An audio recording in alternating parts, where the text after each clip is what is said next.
Good morning. Good morning and welcome to the fourth luncheon and the last luncheon of the 2014-2015 series, Civil Discourse in a Changing Society. I'm Christy Williams. I'm Boris Frank, and welcome to all of you, and welcome to our guests today. We're delighted that you are joining us. At this time, we want to thank and recognize the incredible board volunteers. Without their service, these events would not happen. You've seen their pictures on the screen, so at this time I ask all of the volunteer board members to please stand up for recognition.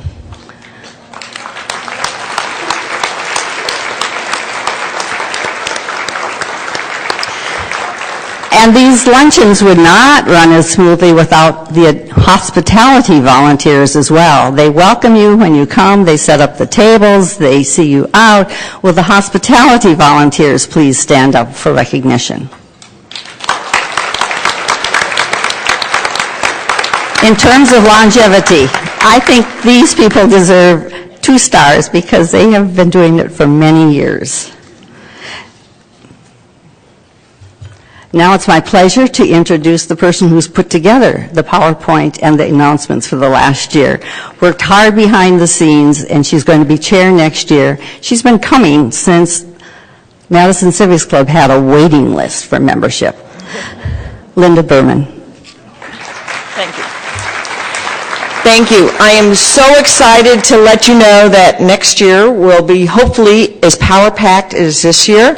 On your tables you have these bookmarks, which give you the dates and the hopefully featured speakers who will be here. As I said, our February 27th speaker is an amazing speaker is planned. We're still in negotiations. Hopefully we'll be able to announce that very shortly.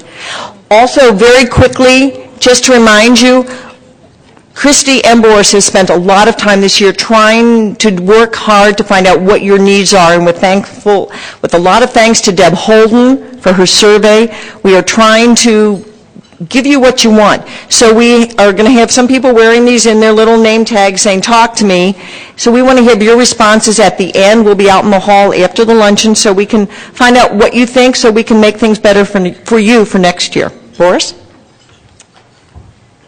It is my pleasure on behalf of the club to recognize our Youth Grant Awards winners today. They're from East High School, and you see them behind me, and the award today is $2,000, so promote their program. They're going to be going to Kenya, which is really something. We were hearing about that before. The mission of the organization of the East High Pamoja program, and he'll explain what that means, is to help East High School students grow into global citizens and future leaders, and the global is important.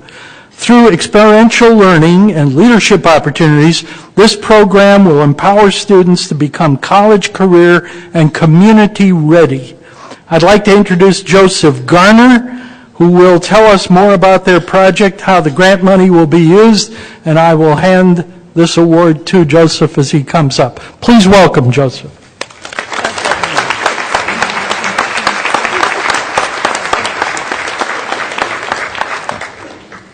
Good morning, members of Madison Civics Club.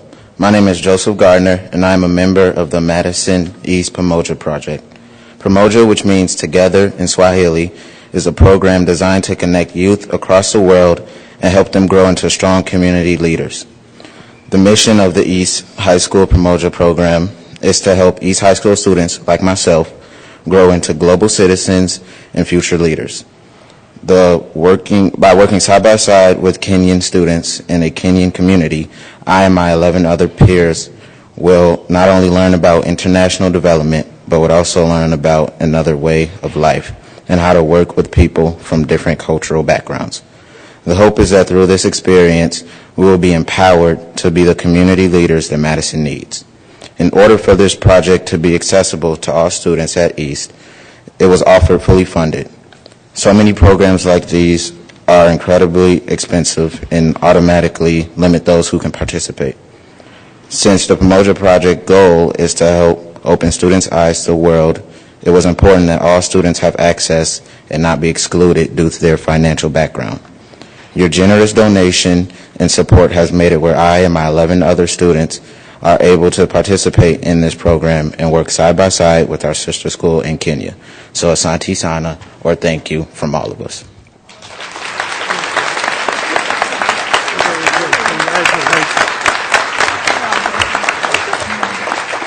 Did you notice something? I read from paper. He read from a smartphone. Talk about the new generation. We congratulate them. We're absolutely delighted that they're with us, and we look forward to recognizing more next year. Christy? This is an outstanding group.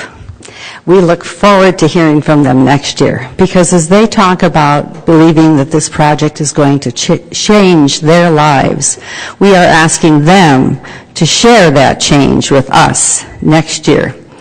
So the gift comes with a little bit of a hook, because we are now invested in you, and we want to work with you going forward. Okay.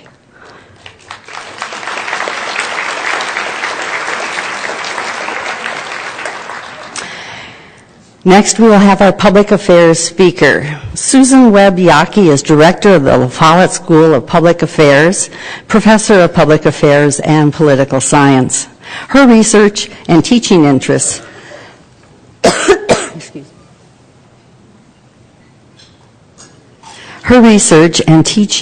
include the U.S. public policymaking process, public management, regulation, administrative law, and interest group politics. In the past, Dr. Yockey was a Robert Wood Johnson Foundation Scholar in Health Policy Research at the University of Michigan in Ann Arbor. She also served as a Smith Richardson Domestic Policy Fellow, a UW-Madison Vilas Associate Professor, and Harry Truman Scholar. Welcome, Susan Webb-Yockey.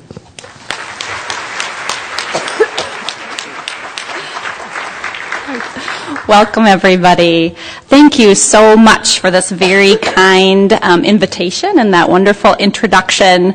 I'm thrilled to be asked today to speak a bit about myself, as well as to speak about the La Follette School of Public Affairs here at UW-Madison. First, I'd like to acknowledge all the wonderful people that I've met through the Civics Club so far, particularly your co-chairs here, Christy Williams and Boris Frank. Thank you. Thank you for prodding me to come. I had hoped to come last year, but had a new infant, and so I'm happy to have the invitation again this year.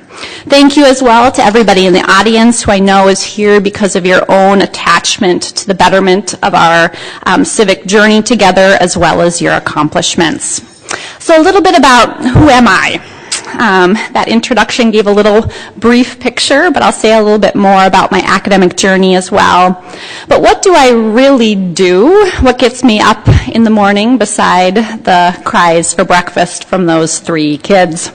All right, so I'm a political scientist, and I study whether and how interest groups get their voices heard by government. In particular, my research focuses on the lobbying of industry, public interest groups, as well as citizens, and specifically during the writing of government rules and regulations. Now, I like to say during my lectures at this point, don't fall asleep. The writing of rules and regulations is actually where a lot of governance happens in the United States today. Regulations are all around us. They control the quality of air that we're breathing right now, the water that we're drinking. Regulations affect banking, transportation, healthcare, and our educational system. Now, most folks know that regulations matter, right? But fewer people know that government agency officials, not elected legislators, develop most of those regulations, and that letters and comments to agencies, even by regular citizens, have to be taken into account when most rules are written. Indeed, at the federal level, the congressionally passed Administrative Procedure Act of 1946 requires that feedback be solicited from the public on most regulations.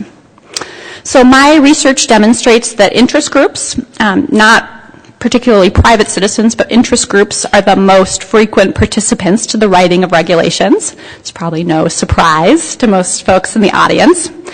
But my work also finds that rulemaking can be affected by people who are not experts and insiders. That when participation by citizens, especially when citizens lobby together to get their voices heard, can be impactful. In short, my work shows that rulemaking does not have to be one-sided, and I've found that there can be a fair process with a fair outcome attached to the rules that govern a lot of our society. So while not directly part of my research, one example of this might come from the Federal Communication Commission's recent vote in favor of net neutrality. So net neutrality is this idea that everything on the internet ought to move at about the same speed without special fees or particular gatekeepers creating 2 or 3 or more tiered systems. Net neutrality was supported by the majority of the 800,000 public comments, mostly citizen comments, that came into the FCC on this rule. So as for the La Follette School of Public Affairs, many of you may know that its founding was in 1983 by our state legislature. It was then called the La Follette Institute and has been, it replaced a center for public policy that existed before it. Our School of Public Affairs is named after a famous politician here in our state, as are a lot of other schools of public affairs, like the LBJ School in Texas or the Ford School in Michigan. Today we are a separate school at the University of Wisconsin at Madison. We offer master's degrees in public affairs as well as a master's degree in international public affairs. At our founding, the state legislature directed us to conduct teaching, research, and outreach in the spirit of the Wisconsin idea, and we do. We do, and we take this mission very seriously. So first, a little bit about that teaching. We admit about 50 students per year from all over the country, although, a fair number of Wisconsinites in that group. And we have a 2-year program. Of that, we actually get about 350 applicants. We're a relatively selective program, which means we have great students. Our students learn about policy analysis, cost-benefit analysis, statistics, program evaluation. It's a very quantitative-oriented program, but they also have classes in the environment, in performance management, in health, in neuroscience, in the nonprofit sector. In the end of our program, our students perform a semester-long capstone project for real-world clients, in which we've had a diverse number of those clients. We have worked with, for example, the Wisconsin Legislative Council, worked very closely with the city of Milwaukee, but we've also done work with the Millennium Challenge Corporation and Mexico City, Mexico. So we've done sort of all across the world. Second, a little bit about our research. Our faculty is simply world-class, and I am thrilled to get a chance to represent them. In the last ranking of the U.S. News and World Report, the La Follette School ranked 12th overall in 266 schools of public affairs. In a recent study, our faculty ranked either 2nd or 4th internationally for the journal articles published in public administration. Now that puts us far ahead of what could be our competitors at Harvard's Kennedy School, Michigan's Ford School, or UC Berkeley, for instance. Now the third leg of our mission is outreach, and we do many initiatives during the year. I'll highlight a couple here today.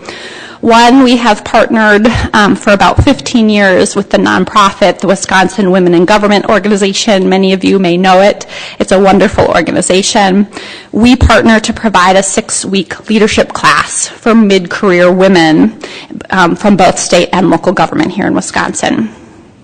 For 20 years, we've partnered with the Council of State Government to run the Bohe Institute for Legislative Leadership Development, which is the only leadership program for Midwestern state legislatures.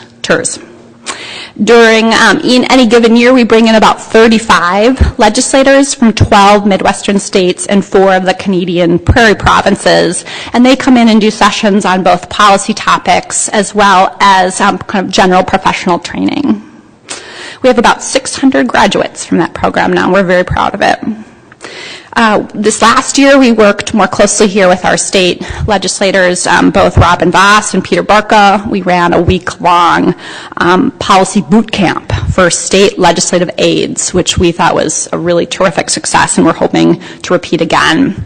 And some of you may know that the La Follette School does an annual policy symposium every year. If you don't know that, please come to our policy symposium this year and next. It's usually in the spring. This year, our policy symposium is on the topic of men in urban poverty, and it's going to be held at the Marquette Law School, who's partnering with us on this policy topic. We've got a lot of interest and faculty expertise in the area of urban poverty, and we're looking forward to showing that off, as well as really shining a light on this important topic. So finally, I've been asked to address, how can you get involved with the La Follette School? We'd love you to be involved. We're always looking for ways to mentor our graduate students, to help them either in a speed networking opportunity or to come to our courses to talk about your experiences with public affairs. If you're interested and have the inclination and expertise, please do find me. In close, I just want to thank you for your time, for your attention, for the opportunity to introduce myself to this illustrious group and to talk a little bit about the La Follette School. We are small, but we are mighty. We are proud of what we do. We're proud of being involved now with the Civics Club, and we hope that partnership continues. So I'll say just on Wisconsin.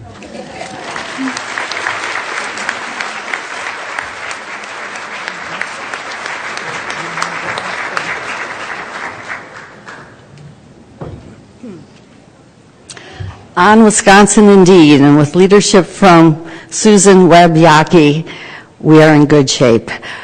Speaking of moving forward, there will be 4 or 5 people wearing this talk back. As you leave today, they'll be in their name tags, and that is they're literally trying to catch what words you say of evaluation of this year or of hopes for next year. So when you walk out the door at the conclusion after our keynote speaker, Jim Leach, will address us after lunch, share your thoughts with anyone wearing the talk back label.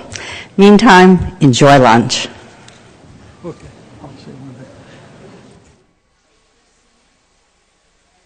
Prepare for our keynote speaker, Jim Leach. While you're finding your seats, I'll give you some background. It was the summer of 2013 when Boris Frank and I sat down to talk about planning this year. We thought about many themes. We thought about what was all around us, and we realized it was the conflict, bitter words back and forth. And we talked about how important to us we felt civil discourse is for our changing society. And that's where our theme evolved from. As Madison is a liberal democratic community, we wanted to find a Republican who was willing to work across the aisle, and called Tammy Baldwin. I asked her for a recommendation. Talking with Bill Murat, her chief of staff, he immediately suggested Jim Leach and gave me his contact information. That was the beginning of finding our first speaker, who turned out to be our last speaker of the season. Jim Leach is a 30-year member of Congress, Republican from Iowa. But after that, he had a great career since then. He was nominated chairman of the National Endowment for the Humanities by President Obama. While he was in Congress, he chaired the Banking and Financial Services Committee, the Subcommittee on Asian and Pacific Affairs, and the Congressional Committee on China. Post-government service includes interim director of the Institute of Politics at Harvard's Kennedy School of Government and professor at the Woodrow Wilson School at Princeton. And since September of 2013, he has been University of Iowa Chair in Public Affairs and visiting law professor. Jim Leach holds 13 honorary degrees. He received decorations from 2 foreign governments and is a recipient of the Wayne Morse Integrity and Public Service Award, the Adlai Stevenson Award from the United Nations Association, the Norman Borlaug Public Service Award, and the Woodrow Wilson Medal from Princeton. Please join me in giving Jim Leach a warm welcome to Madison.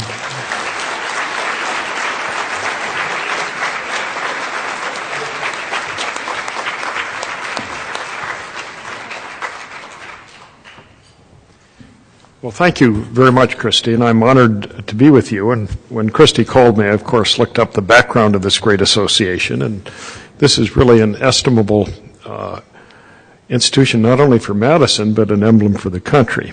And by the way, Dana Wurtzel, who heads your Extraordinary Humanities Council, mentioned to me before the meeting that Tom Petri and David Obey are going to be giving vagabond talks around the state. And I can't think of 2 more decent members of Congress, although unfortunately they're former, but that have served this state and the country as well as these 2.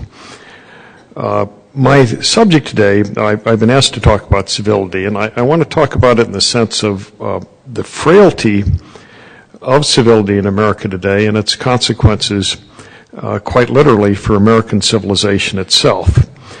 And let me just begin with the concept of civilization, because in a cultural and social sense, it's really just all about all the bonds of community, and it's the values of a people, how we work economically, how the political structures work, the approach or lack thereof to religion, education, creativity, and the good and happenings all around our country. And I only stress this because politics is a part of culture, not vice versa. And it's one of the few things that gives one a sense of optimism in this country.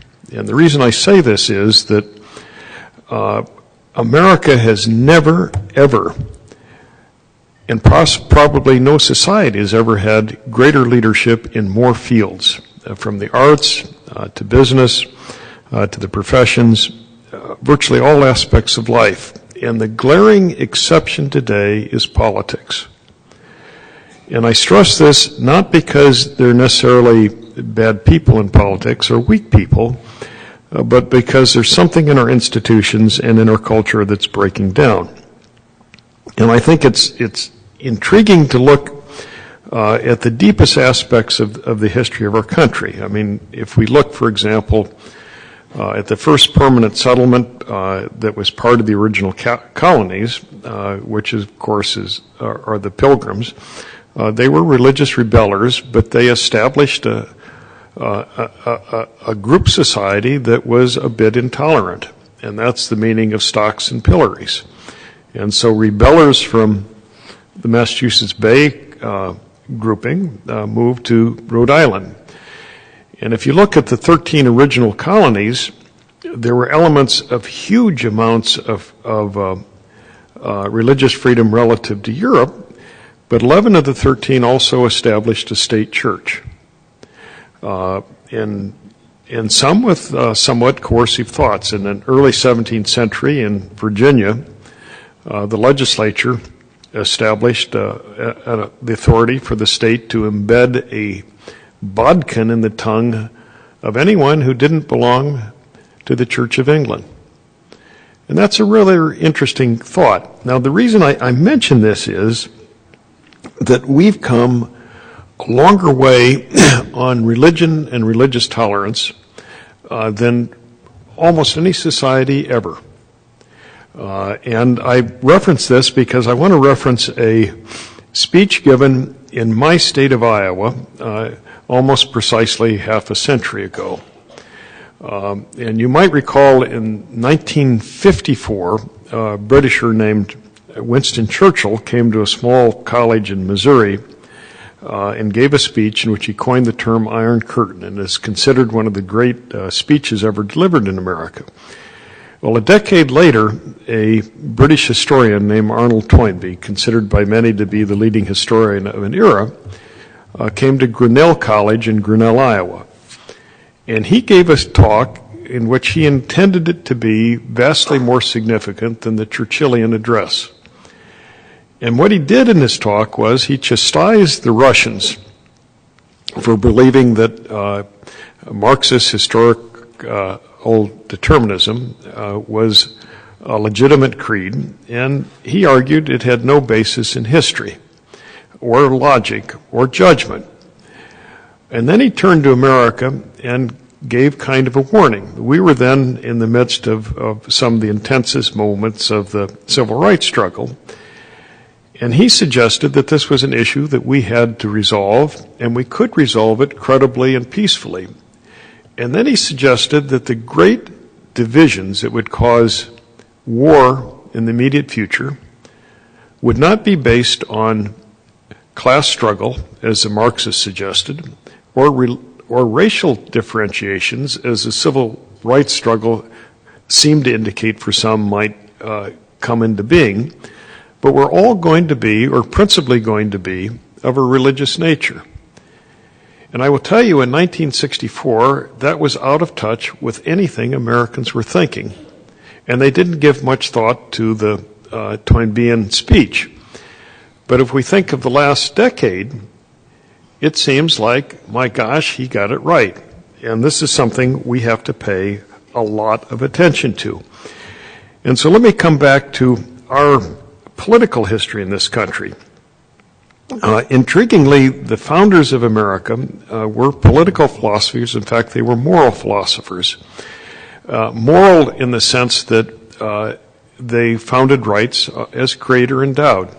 And if they're creator endowed, that means they're natural, and that means that they cannot be abridged. They also were very concerned as moral philosophers with human nature. And this is particularly related to the thinking of the Frenchman named Montesquieu, who had a philosophy as a Frenchman that the French didn't buy, but we did. And particularly James Madison, who wrote our Constitution, bought the concept of separation of powers, which now we know hallmarks this country. But it was put forth for a very precise reason, that you could not trust the human nature of anybody in one sense, and you wanted to, as a society, therefore, to bifurcate power because it was human nature to accumulate power. And that was the way our system was established. And we not only established it at the federal level with the separation of powers between the legislature, the judicial, and the executive, but we, in effect, triplicated it elsewhere. So you have, in this town, a city with a legislature, a city with an executive, and a city with court systems. We also put it at the county level and at the city level. And so America as a society is based on extraordinary, unlike any society in the world, separations of power. And these separations of power aren't distinct. They exist distinctly, but there are overlaps. The courts have powers to write legislation, which many people never thought much about, possibly until Citizens United, which, as some of you know, is a case that is a bit controversial, and I'm going to talk about that in a minute. And the executive can kind of do legislative things, and the legislature can kind of do some executive things, and then there are overlaps between the federal governments working various areas and the state governments working various areas, and overlaps between the state and the counties, and between the counties and the cities. And so we have this built-in tension, which at times can be exceptionally healthy, and at other times can be awkward. And here, I'm going to talk about a couple of other speeches given in America, and the most relevant speech for our times is one that almost no one ever reads. And it's called The First Inaugural by George Washington. And it's interesting to me to ask the query, who was America's first presidential speechwriter? and his name is James Madison. And what happened was, and it'll never be knocked out of this box of firstism, because George Washington asked him to come over before he gave his inaugural address, and he had an address that had been written by an aide of his, and he asked Madison to read it and critique it. And Madison went in another room, spent a little time reading it, came back and told the president-elect, he said, "Mr. Washington, this is terrible." And Washington said, "Well, what do you mean?" He says, "Well, first, it's too long. It's an hour and a half. And secondly, it's very, very regal. And we have a new kind of government and a new kind of society." And so Washington said, "Well, do you want to write me another one?" And he says, "Yes." And he came back a few days later. And it's a terrifically Madisonian short talk, although the first paragraph had to have been written by Washington. And Washington begins his speech with this statement, although I'm not using the exact words, because this whole speech is written with very old-fashioned words that are difficult to parse. But Washington begins with saying, as he's addressing the Congress of the United States in New York City, and he's trying to describe the new government, and he's asking for assistance. And he says, "You know, you must understand," as he's looking at these new legislators, "I have no executive experience, and by nature, I was not born with many gifts." In other words, the President of the United States, the father of this country, said, "I don't have any experience, and I'm kind of dumb." Well, that's kind of extraordinary, and you have to be a pretty great man to express that. Now, my own personal view is, relative to the size of all the problems in society, no one is smart enough to know much about many. I mean, that's the nature of the huge amount of sophistication that goes into social problems today. And you hope to be able to have an executive that has decent judgment and can surround himself with experts in various fields, which sometimes happens and sometimes doesn't. But anyway, Washington then goes on in a very Madisonian way to talk about what is going to cause people to vote in various ways in the legislature. And he warns about what he called factionalism, what we today would call partisanship, and says, now, I know, and he said this in a very psychological way, that you will rise above factionalism, factionalism being partisanship and also kind of areas of the country or parts of the country where one might be from, and that you will look at the national interest first. And that is what is at issue today, all the time. Is governance in the United States something that should be viewed as only one political party can solve? Is it to be viewed as something that one leader can solve alone? Or is it something that should be wider shared? And this is something that I think is a problem of loyalty. And let me explain what I mean. I'm going to be very personal about this. I was a moderate Republican in a party that got exceedingly more conservative and more ideological. Now, what is loyalty when you have a vote? You have loyalty to what's best for your district that you represent, what's best for your state, what's best for the country, what's best for your party. What loyalty is the primary loyalty? And then Washington, in his speech, said it's such unusual language, I can't even express it in the way he did. But he's saying in the final measure, you have to look at your own individual morality.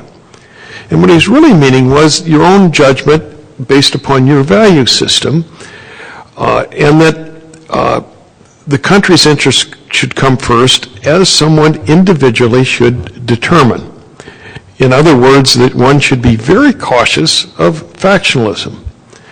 But all of the instincts now in national American politics, with spin-offs at lower levels, but we have, intriguingly to me, when I talked about 4 levels of government, the lower the level, the more pragmatic and reasonable it is, and frankly, the more successful. And the higher the level, the less pragmatic and the more ideological things have become. And this is a matter of enormous concern. Now, when we think of the basis of governance as well, it's intriguing to think philosophically. We had one set of values that talked about the breaking apart of too much power, and other parts about natural rights. And so you have Jefferson, who was the philosophical godson of John Locke, and Madison, the philosophical godson of Montesquieu. And each had approaches to life that were very different, although they were personally friends. And Jefferson was our first comparative religionist. And we never think about that. We think of him as a politician with the Declaration of Independence. But he wrote about comparative religion, and he argued that what was the most important about differences in religion was not where they differed, but where they were similar. And then he took this upon himself in his own faith, and he was a man of faith but not of church. And it was a really an unusual thing, and he took a lot of political flack for it, but he virtually wrote his own Bible simply by striking out the passages he didn't like, which is kind of an interesting thing to try to do. And I don't recommend it, but it tells you something about how our founders were thinking. But he also, in looking back at Locke and a predecessor of his named Thomas Hobbes talking about natural rights, they used a paradigm, and that's a strange word that political scientists use, but it kind of just means a systematic approach. And Hobbes argued there was a state of nature and then there was civil society, and he found it very difficult to bridge the gap. Locke took the same paradigm and said the gap can be in effect bridged with 2 simple principles. A state of nature is where everybody doesn't have rules and doesn't have capacities to arbitrate differences. So a civil society is where one does have rules, meaning law, and where one does have ways to arbitrate differences. In other words, law and order. And now, as we look at all domestic societies, everyone has some sort of system of law and order, and some of the times the disorder exceeds the law, and sometimes law can be coercive rather than less so. But in the international arena, we have a bigger problem of law and order than we do domestically. But even there, we have the semblance of the beginning of some international law, and at the same time, we don't have the ways of holding people accountable as we do domestically. And so I wanted to mention a little bit, as we look at the notion of civil society at home, to say that we're in a world in which civil society is even greater in a traumatic sense abroad. And if we just take the last few weeks, and I want to stress few weeks, we have negotiations ongoing with the Russians on Ukraine. And I have recently come back from Moscow, where I was part of a grouping meeting with significant leaders of the new Russian government. And the Russians are suggesting that they have the right to intervene anywhere in their neighborhood where people with a common Russian background live and are ill-treated. And that means they have the right to intervene in Ukraine and implicitly other parts of the former Soviet Union. I suggested that in my state of Iowa, where America's brightest immigrants came, we have a background of a lot of people from a lot of parts of the world, and in fact, we have museums. We call it a national museum for German Americans, a national museum for Danish Americans, a national museum for Danish Americans, a national museum for Czech Americans. And I suggested, does that mean that if someone of that heritage were to consider themselves ill-treated, that Denmark or Norway or Czechoslovakia or the Czech Republic or the Slovak Republic could claim jurisdiction?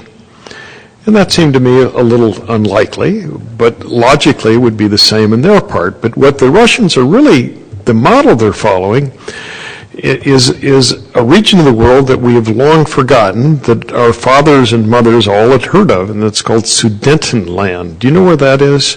Sudetenland is a part of Czechoslovakia where there was a large number of German-speaking, German heritage people living. And a man named Adolf Hitler said, these people are mistreated, therefore we have the right to move in and annex Sudetenland, and that soon then became Czechoslovakia itself. And you had World War II. Intriguingly, in that war, and we Americans forget, and the Russians remembered a little bit more than us, but don't put what I consider to be the full perspective to it. World War II was the greatest war in history. And the greatest alliance in history was the United States, British, and Russian alliance. And the Russians lost 20 million people. We lost 600,000. And their sacrifice was absolutely extraordinary. And we as Americans should have total respect for the Russian people and perhaps dramatically less respect for the Russian government. But as a people, at the moment of greatest human crisis, we stood together. And now the Russians are saying they want us to leave them alone in their territory, and they want to do as they want. And we're saying to them, yes, but we're moving in a world where there are values that emanate from the great European Enlightenment and have come forward in international law, and we have new states that should be respected in their sovereignty. They like to point out that they've got a great heritage, and they do to some degree in Ukraine. In fact, the first Russian capital was Kiev. And I, frankly, 2 weeks ago was in the second capital, a city called Vladimir, which is now a rather small town, but is historically significant in Russia. And we have to be recognize that they have some historical jurisdiction, but they have virtually no legal jurisdiction. And this is going to be an issue that is going to be very troubling to resolve. It is quite conceivable that modus operandi of some nature will develop literally this year, and quite conceivable that the Russians are going to take stepping stone approaches to other parts of the former Soviet Union as well. But this is a trauma that we're all going to have to be looking at from a contrasting way of claims of history to values of international law. Now in Iran we have a circumstance that we're all looking at with great wonder. Wonder, A, that a tentative framework agreement might have been developed, and B, what it means, and C, whether it can be made into a written document that is holding for the parties. And there are a lot of subsets of these arguments that relate to where we are in human life. And by that I mean, if you take any kind of historical perspective, the single most significant thing about all people on the planet relative to all other times is that we're the first generation of people in the world that have capacities not only to wage war, and war being a rather constant of history, but to destroy everything, to destroy life on the planet. And that's what weapons of mass destruction imply, that all life can be destroyed. We're also the first group of people on the planet that are dealing with the concept of terrorism as a globalized phenomenon. And we are just coming to grips with that. And then the new aspects of terrorism that tie into the great techniques of modernism are that the more free and open society, the more vulnerable it is to terrorism. And that people can attack other countries without shooting any bullets. And that is absolutely stunning. I mean, the fact that the electric grid is totally vulnerable, the fact that many things can be done by people with very crude capacities of weaponry, whether it be usages of TNT, whether it be bullets, whether buildings can be brought down. If one lives in a developing society where there are no tall buildings, a bomb can be placed and not much damage done. In our society, big institutions are particularly vulnerable. In our society, when you synthesize all these capacities and bring them together in any kind of communication, we become more vulnerable. And so in Iowa City, Iowa, for example, this week, hackers have broken into the payment system of the university, and many people have found that as they've been putting up in this terrible day coming up, April 15th, their income tax in, that someone has beat them to the punch and put in a false income tax form to claim refunds. And it is chaotic as can be. And that's all because we use centralized processes. And that's a minor headache for the faculty of the University of Iowa. And it is just becoming known in the last week. And I only mention it because at the other extreme, you have the circumstance of Iran, and what are the vested interests of the parties? Do we want Iran to have a nuclear weapon? And the answer is obviously we don't.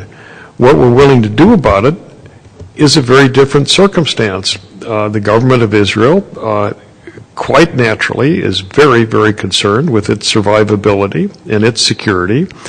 And it has a judgment that the only credible approach is to bomb Iran. And Israel has done that in Syria with a very fledgling facility that was possibly started with North Korean assistance. And no one took a lot of note of it. But Iran's a very difficult thing and a different thing. To bomb Iran means to kill tens and tens of thousands of people. It means war. And the reason for that is that their nuclear facilities are in population centers, but beyond that, Iran has very sophisticated anti-aircraft capacities, very sophisticated missile capacities, and so anyone that's going to attack them has to take all of these things out. And to do that means massive death. It also means massive vulnerability because these missiles can reach any part of the Middle East, and in fact they can also reach Europe, not that they'd necessarily be designated to do that, but certainly the United States fleet would be vulnerable. And these are really extraordinary phenomenon. Then you have the issue of long-term repercussions. Right now, Iran has two kinds of governance. They have the theocratic governance and the Ayatollah Khomeini, and they have a secular government. The secular government and the theocratic government are a bit in tension, just the way our Congress and our executive branch is a bit in tension.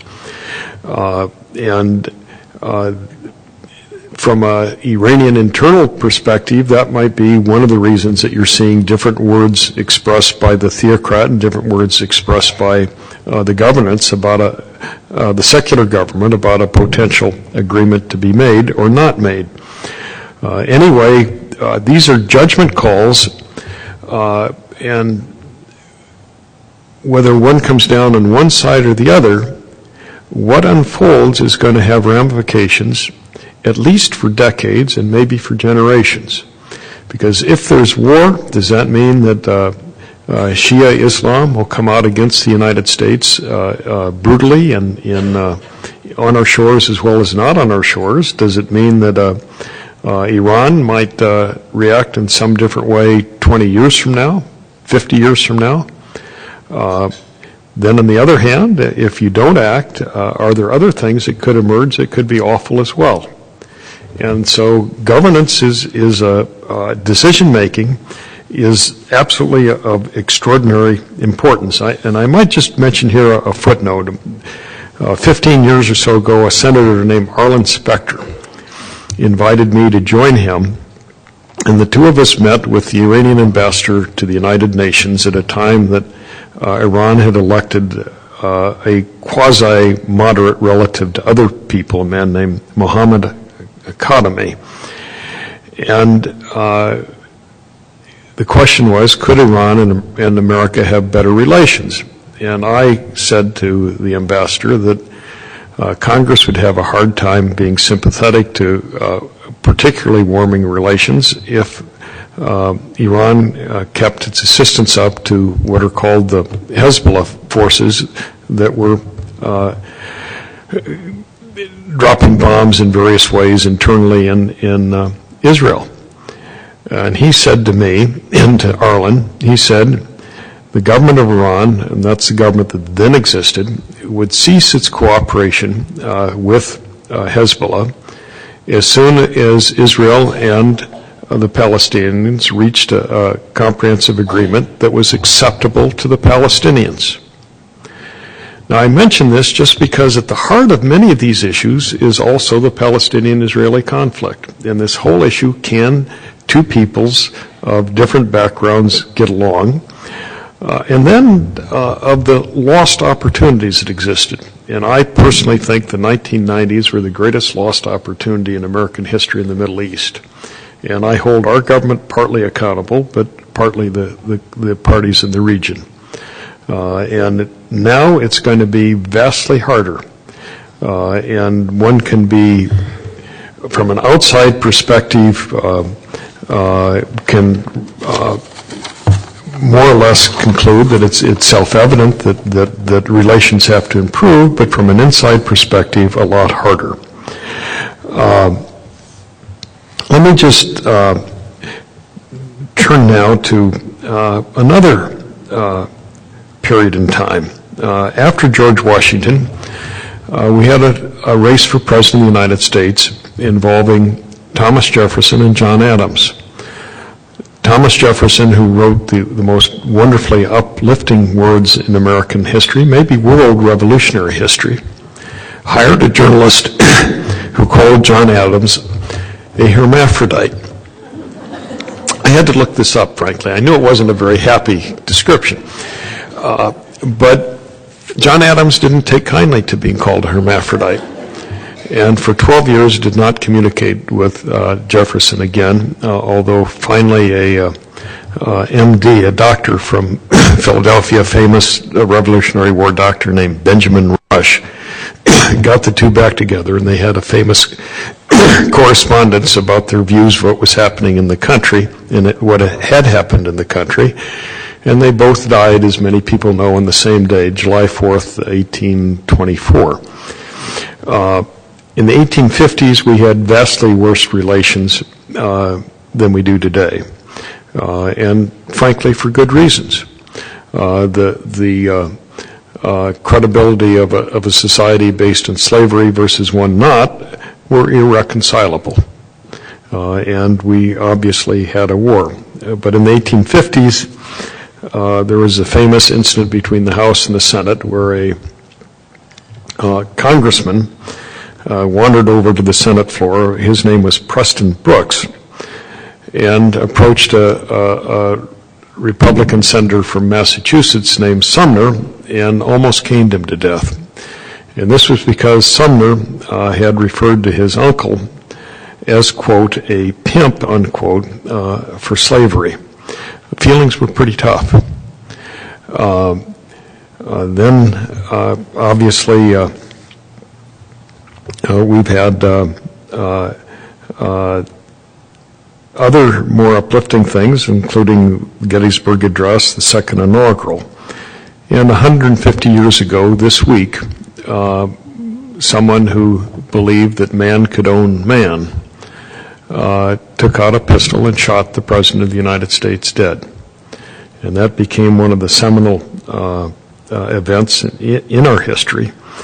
8 years before that fatal shot, the Supreme Court of the United States, in a ruling called Dred Scott, affirmed that it was appropriate and lawful and constitutional for a class of human beings, those with darker skinned hue, to be owned by another class of human beings, those with lighter skinned hue.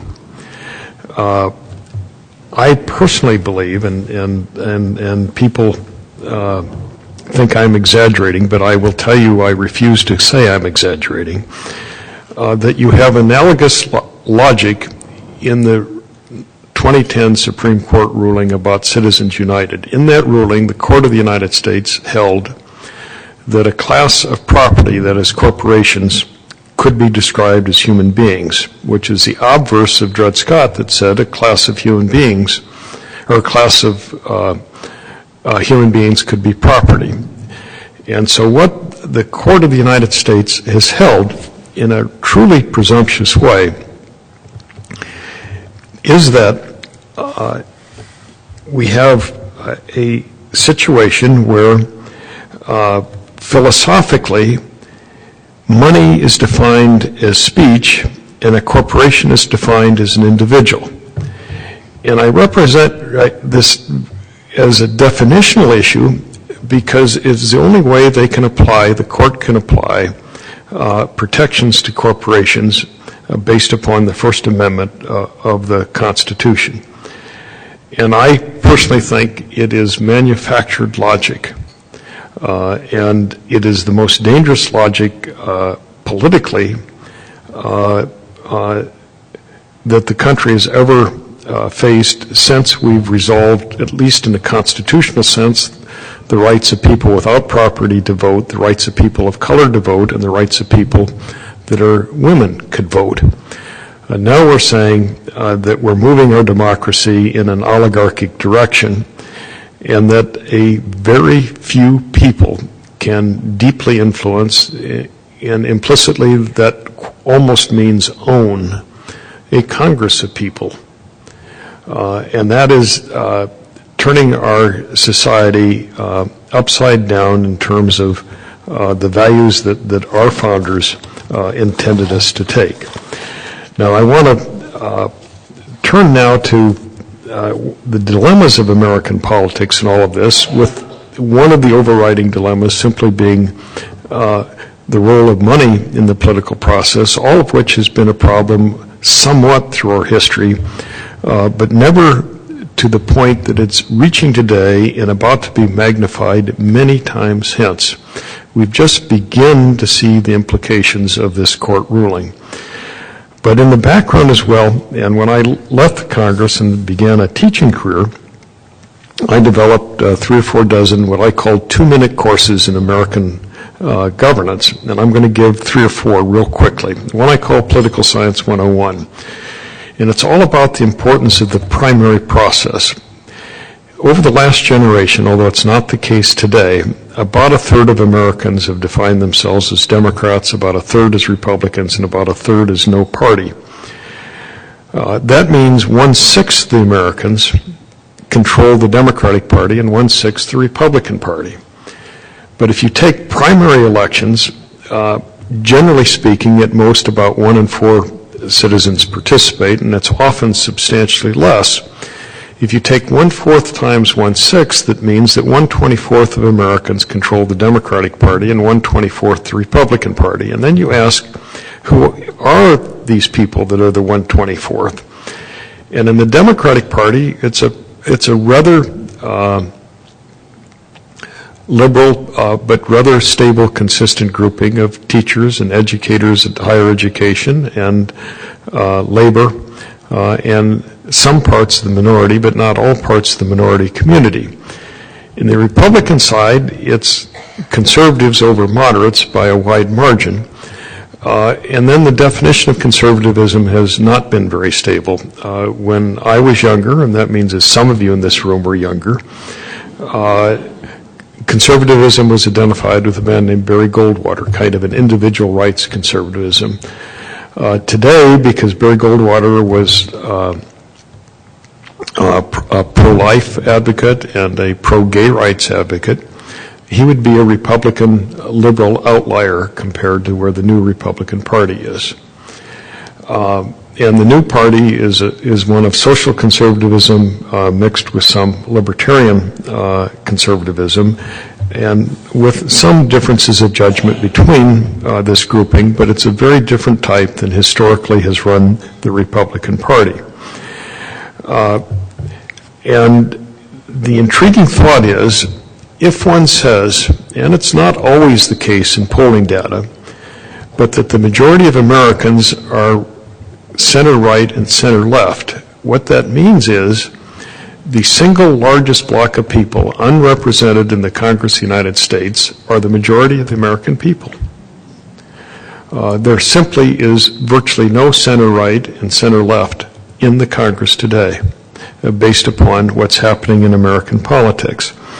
Now, why does all of this matter? I mean, one reason is that if your philosophical assumption is that all men are created equal, it certainly has to follow that all men, and men being also including women, have the right to be heard. And how do you get to be heard if everyone is looking out of a lens of partisanship? Only some get heard. And then if one is looking at a lens of money, one can be listened to but not heard. And one of the things that I like to suggest that, yes, there is a lot of irrational words in politics. You have the last president of the United States used to be called a fascist. This president has been called a fascist and a communist at the same time.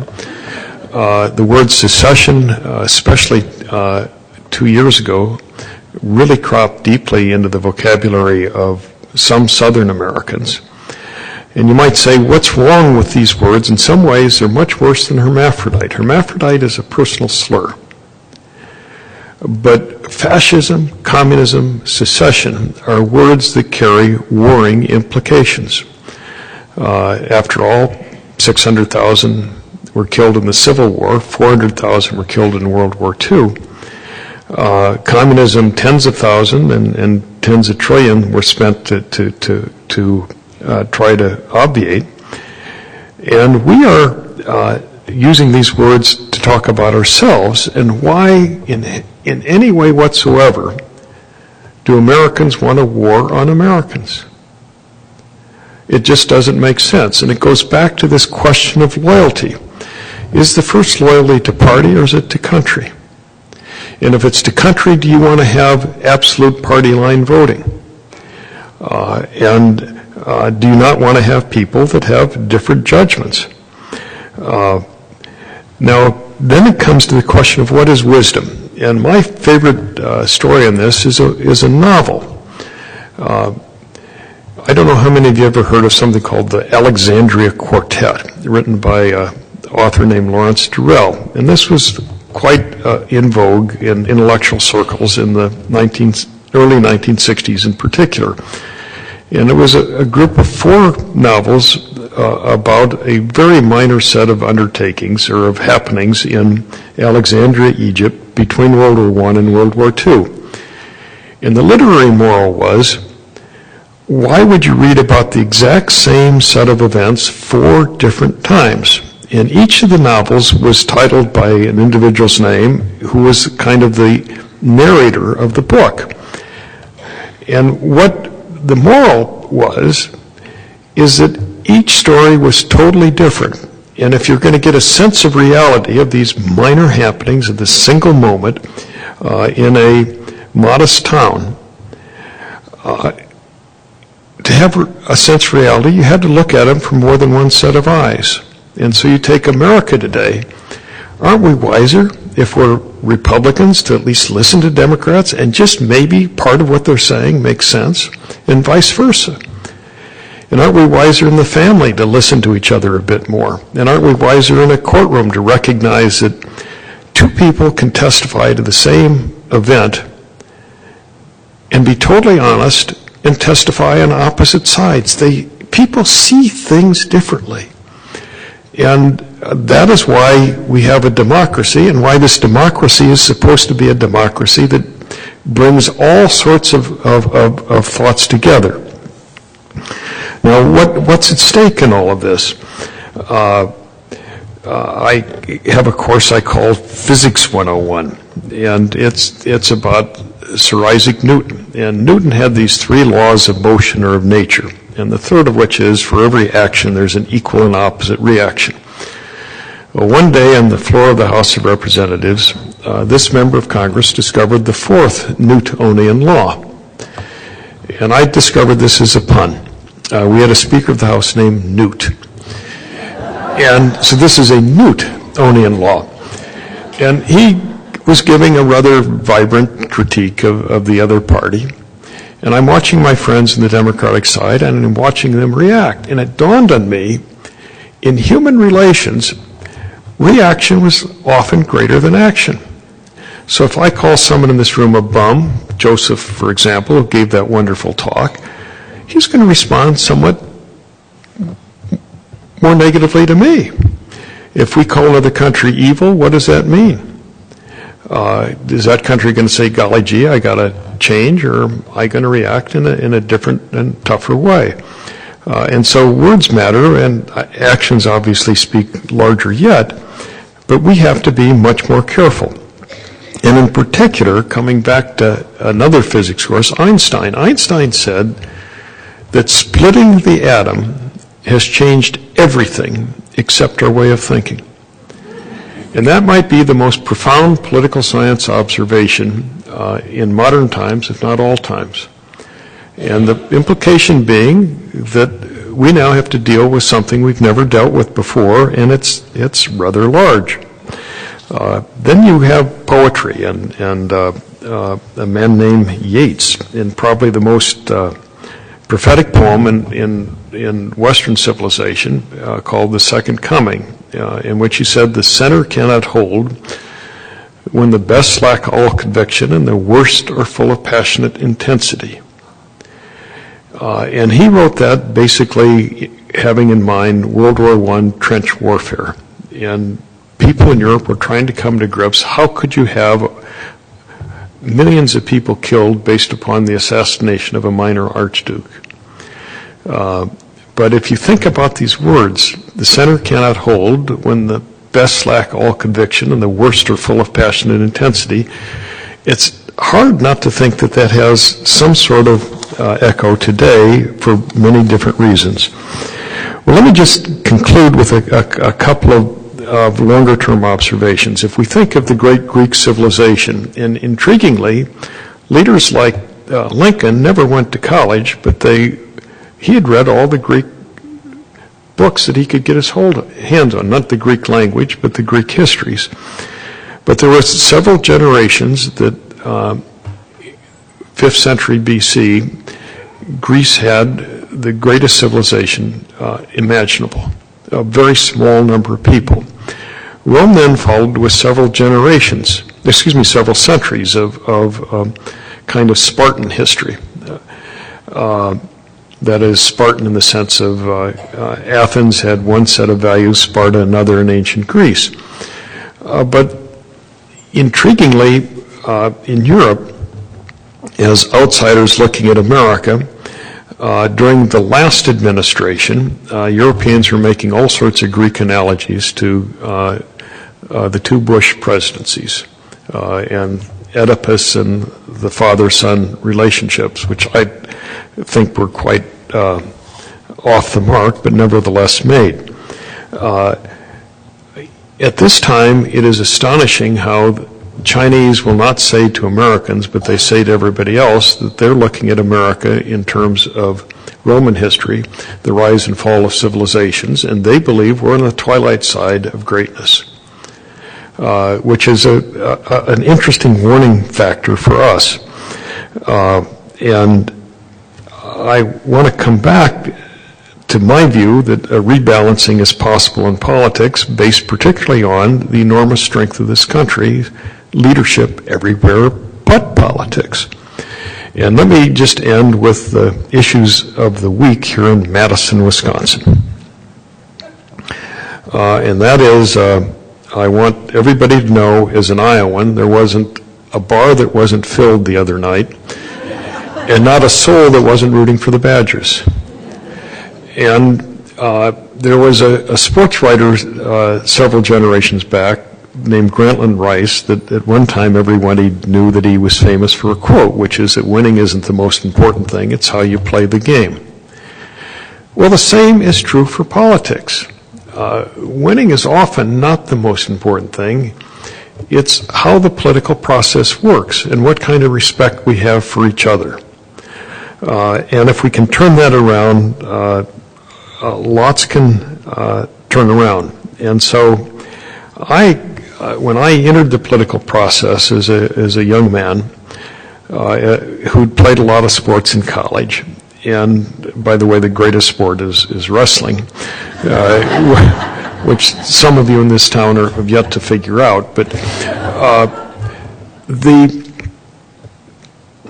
I used to make analogies between sports and politics. You have, this competition, you have points that are counted, et cetera, and votes that are counted. And by the time I left, it dawned on me that the sports political analogies had broken down.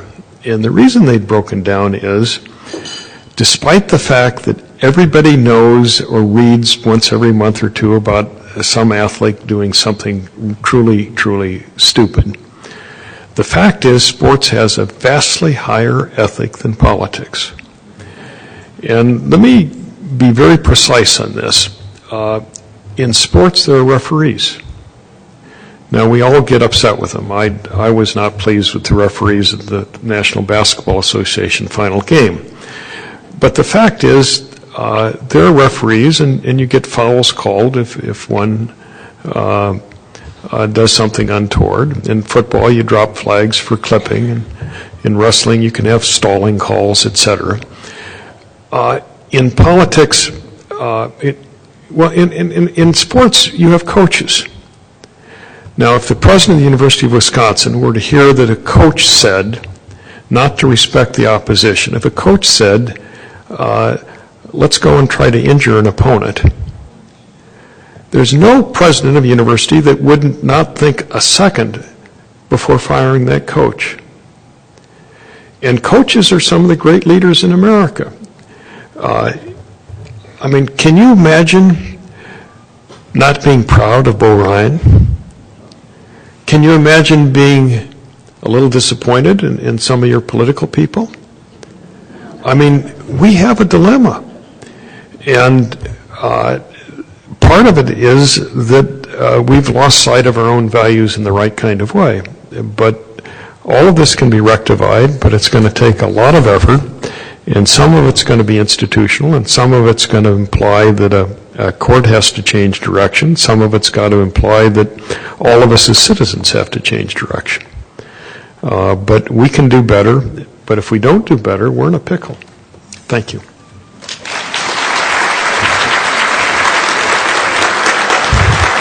Christy, did you want me to take some questions? Okay. Thank you.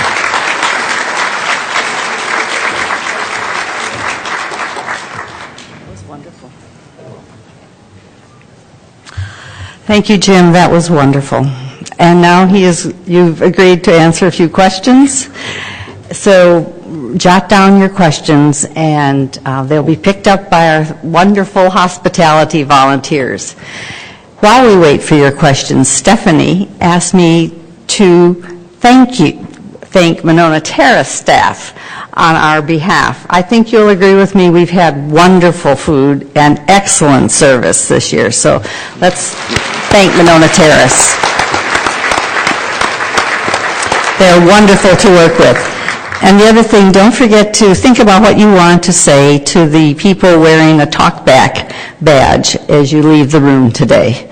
Nancy Young is one of them, and she's stepping towards the door. So if... Forrest. Okay. After the East High School students spoke, I was asked by a couple of members if they could make donations to that program. I have the information if you want to see me at the door. It's Pamoja at East High School, and I have the specific information as to how you can direct that. So we thank you for that thought, and I'm sure the students do as well. Okay.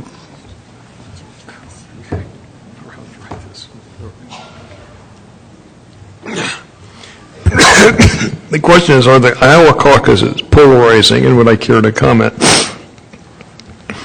Well, as you know, the finest group of people in the world will be meeting in those caucuses. There is a polarizing dimension. There's also an excitement direct. I mean, there are just lots of aspects of it. A case can be made to change the order of how American politics begins. The Iowa caucuses are unique in that they cause people to come and meet in community, which isn't often the case, and I think there's a plus to that. I personally would note that there is one difference between Republican caucuses and Democratic caucuses, and that the Democratic caucus has more collegiality but less democracy. And let me explain that. In the Republican caucuses, what happens is that at the beginning of the caucus, someone will be invited to give a talk, 2-minute talk about each of the candidates, if someone in the room is for a candidate. And then they pass out little slips of paper, and you jot down which one you prefer, you fold it, and it goes back, and these pieces of paper are counted. In the Democratic caucuses, the beginning is the same, and then one is asked to stand for each candidate, and then one forms groups, and then if a candidate didn't get 15% of the vote, there is a second round, and in the second round, the candidates that didn't get 15, those people are asked to join one of the others, and they stand with them. And then a new count is made, and it's the second count that goes forward. And that is kind of a fun collegial thing in the Democratic side. However, when I say it's not as democratic, let me explain why. If you were to ask anyone to form a democracy, would you not say that the secret ballot is central? And this is a non-secret ballot, and it's a very important non-secret ballot. And then you say, well, could there be possibly coercion? And the answer is yes. I mean, let us give an example. Let us say someone owns a small company or a big company, and someone that's their employee comes, or maybe it's the president of or dean of a school. Do you want to offend the dean or the president? And then what happens if a big block of people come from unions, and the unions have endorsed a candidate? Do you dare brook your union steward? Lots of pressure on this. My closest friend in politics was someone some of you possibly have met and most would know, named Bill Bradley. And Bill lost the Iowa caucuses to Al Gore in the year 2000. Bill is convinced if there was a secret ballot, he'd have done much better and probably won. I don't know if he'd have won, but he would have done better because the unions had endorsed Al Gore. And so that's an interesting thing to think about. Now, having said that, I hope my state thinks about it more, but when I mention this to Democratic leaders, they all love the collegiality because it's a lot of fun. And so, but it's an interesting question and worthy of note. But I have a personal view that the more people that participate, the better. And that Iowa caucuses, by a huge margin, are more sophisticated and much larger turnout than the other 3 or 4 states that have caucuses. But they're still smaller than primaries. And the case for the caucuses is that it's a little bit different and that it presses candidates to get to know people up close, and so you can have a famous name, but if he walks into a room and turns people off, that's kind of a token that maybe you might want to go with someone else. And so the caucuses do give, on the plus side, a little bit of advantage to upstarts.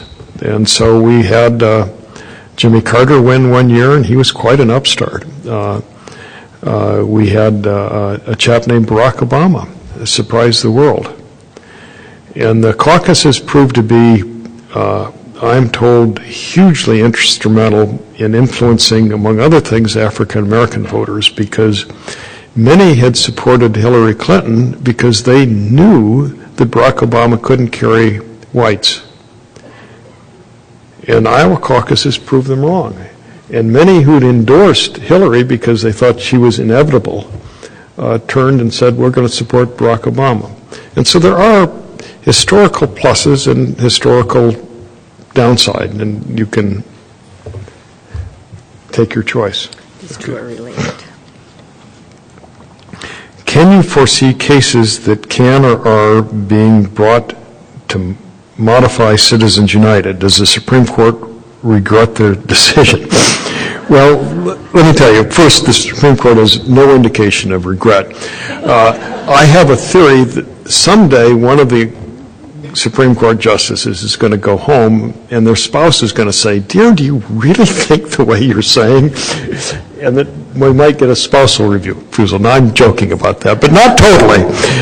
But actually, if you look at the dollars that have entered the process, if you look at the effects, my gosh, how one shouldn't reconsider is beyond me. Now, everybody knows there are only 2 ways you change the Supreme Court. You have different people, you have different judgment, or you have a constitutional amendment. And constitutional amendments are very, very hard, and given the interest groups that are involved, even harder. Because big, powerful actors, a very small number, have extraordinary influence today. And they would have influence on any effort at a constitutional amendment, I'm confident. I am an optimist and do think the court has no choice. Now, there are some obvious things that are so self-apparent that I'm the only one that is totally for these obvious things, but I'm slightly upset that someone will think they're sufficient. But, for example, this notion that if any of you in this room as individual citizens make a contribution of a given size, you're limited, and you're reported.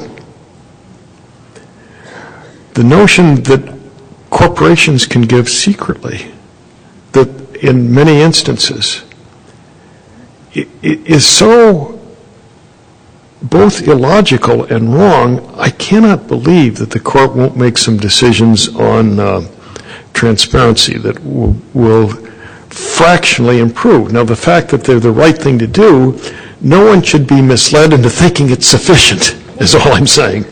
But I think you could get some transparency changes. Okay, last question. What do you make of Congress writing a letter to Iranian's government during nuclear arms negotiations? I think the people that did that had the right to do it, but were unbelievably foolish and misunderstand the relationship between the executive and the legislature and what it means to be working as a society together. And it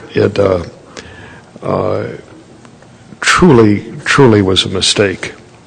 Now, John McCain is more or less hinted and acknowledged that. Others haven't very much. Thank you. Thank you.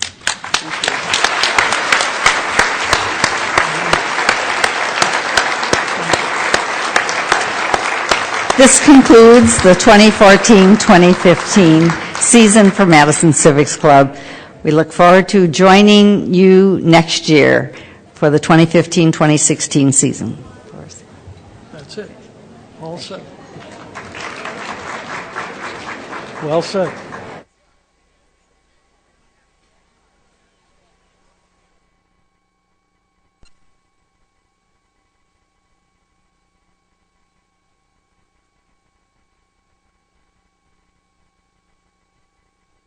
Well, our scenarios, we have cardiac arrest mannequin here. All right. And the reason that we changed over to cardiocerebral resuscitation or compression-only CPR is that the moment that someone collapses from their heart stopping, they have all the oxygen they need. Yes. And so all we really have to do is start compressing their chest. Okay. And getting the blood flowing. We don't have to worry about breathing. We don't have to do any of that stuff. But the most important thing is that you can't do it alone, so you have to call 911. Okay. So our organization is called Dane Call and Pump, so it's call 911 and start pumping. So what we have to do is first, the scenario is someone will collapse in front of you, or someone goes down in a mall or a restaurant, and it's not a choking episode, but it's they clutch their chest, or they were normal and all of a sudden they go down and it's not from a breathing problem. Right. Most likely their heart stopped. I mean, Yes. you can go through all the differential about could they have this kind of disease or this disease, and should I be pumping their chest? Well, it's kind of like art. You know good art when it's good art. You know that someone's not breathing and not moving when they're not breathing and not moving. Right. So they may be gasping, which is not breathing, but it's still good because gasping means that their brain's still working. Yes. So your job is to go and assess and just, are you okay? Are you okay? And if they don't move, they don't talk, they're not really breathing normally, then you assume that they're in cardiac arrest. Okay. And to assume anything else is going to be critical for them because then you wouldn't start CPR. Okay. So you just assume, they'll tell you if they're not in cardiac arrest. They'll push you away. All right. So, are you okay? Are you okay? If they're not, call 911. You call 911 right now. And then, right, cell phone or whatever. If you're alone, then you call 911. All right.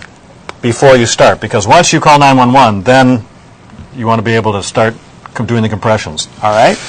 And you don't have to check a pulse, because pulses don't really work very well as far as labor. Don't waste time with that. Don't waste time. All right. You don't do this. You don't. You don't do anything else. All right. You just, are you okay?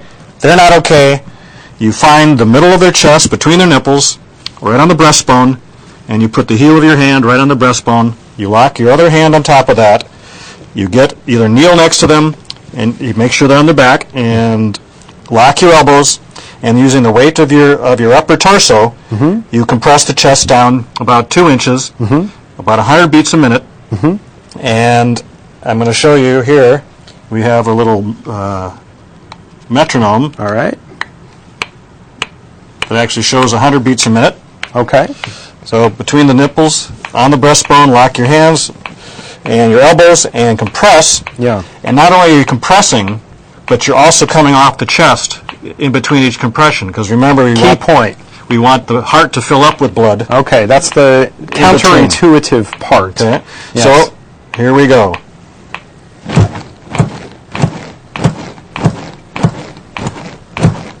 To the beat.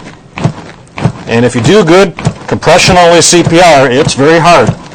And you're going to get tired. And so if there's anybody around there, you have them come and try and help you. And you usually change about every 100 beats. All right. So are you ready to try this? I think so.